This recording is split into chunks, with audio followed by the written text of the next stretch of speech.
All right, guys, I want to talk about SB 244. It did not pass in New Hampshire. So I praise God for this victory. There was a narrow win. I think it was 14 to 10. So what this would have done is take viable babies up to 9 months and kill them. So we see that these senators spoke up. God used them to protect these little babies, which I'm so thankful for. At the same time, um, we see in Vermont right now, I believe it's S37.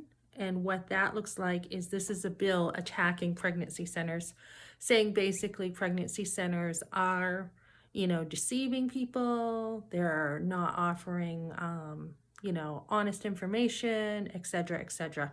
So we know that the enemy, we're in a battle. He wants to kill babies. We have a spiritual battle going on for life or death. Fortunately, any baby that does die is with God up in heaven. And we can be comforted with that, whether you had an abortion or miscarriage. Today, it's my son's birthday. I talked about this in yesterday's video. He's 20 today, and I'm so thankful. And what we're going to do is we're just going to spend time together. It doesn't have to cost money. It's going to be creative time together. I will be taking him out for lunch soon, and then we will be going out doing whatever he wants for the day.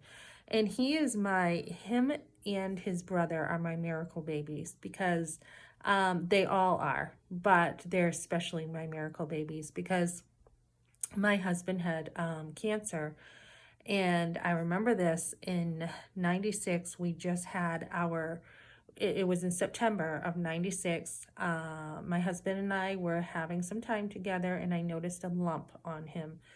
And I got him to the hospital that night. He didn't want to go. Most men don't want to go. And I'm like, you're going. So he went to Concord Hospital, and they were like, you got to come back in on Monday. And sure enough, he had testicular cancer.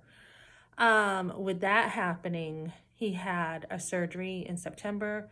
We had our third son in 1996 in November, our first home birth. And then in December, he had a major surgery, like 9 hours, where the lymph nodes were filled now with cancer. And so, actually, pretty much the doctor saved his life. And also at that time, he called on Christ and he asked God to come into his heart.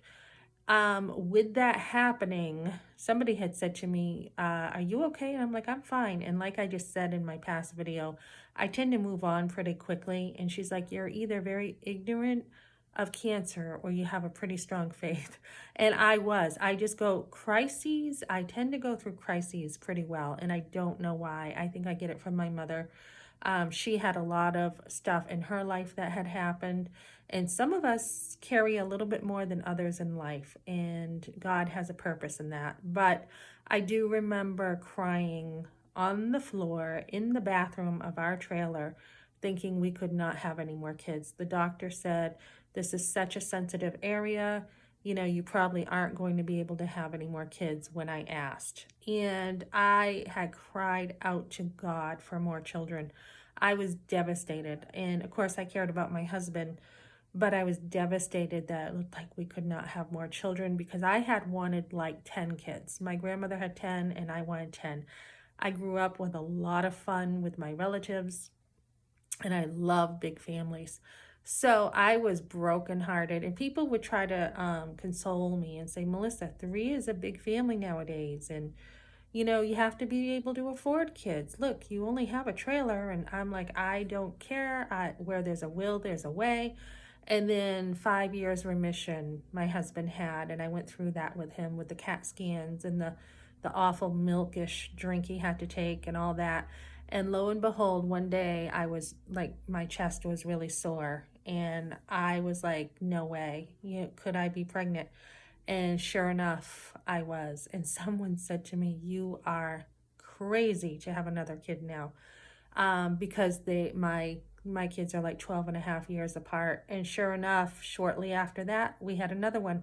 And I wanted even more than that. I had my 5 sons and I wanted girls now. I didn't really desire girls until my last one. And then I wanted girls.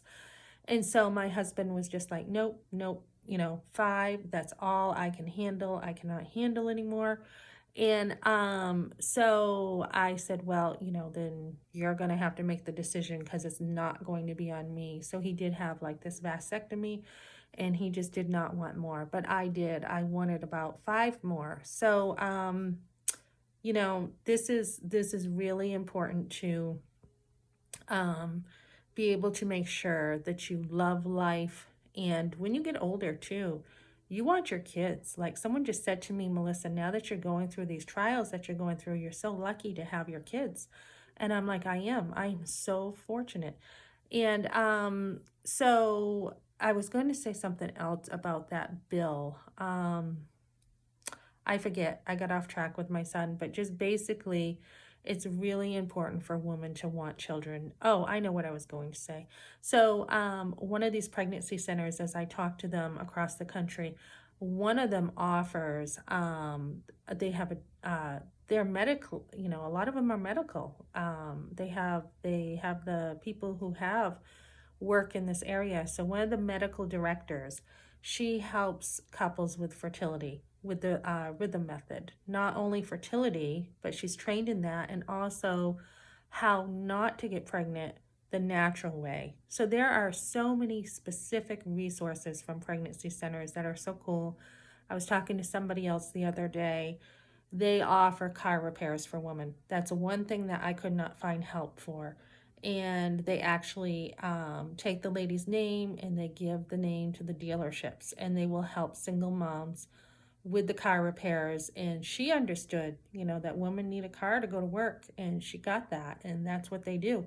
So anything you need, again, don't be afraid to ask for that. That is going to be a huge part of raising children. That's the easy part, believe it or not. The harder part is the desire, I think, for women to want to have children. They don't seem to want it. They want to go live their life, go out partying all the time. They don't, I think one of the biggest reasons they don't is they're afraid their body is going to change. And there's nothing wrong with that. When you get my age, like I saw a pregnant woman the other day, and I have my body back, so to say. I cannot be pregnant anymore.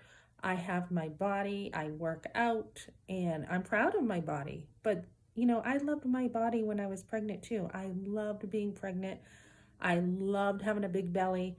And I there's no shame in that. There's no shame in, a few stretch marks, or that's about all I had, was just a few really light stretch marks. You can put some cream on it, and I don't have veins. I don't have anything. And actually I benefited with my body because I have, bigger hips and, a bigger chest after you have kids is usually what happens.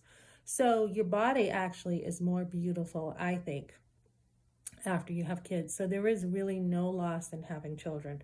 And financially, too, there's really no loss. If you're frugal and you use resources, you actually can have more sometimes as a single mom than if you didn't, because there is so much help. Or even as a married mother, as I have been, there's so many resources when you have kids. It's not a loss, it's just how you do it. So that's what I got for you today, guys.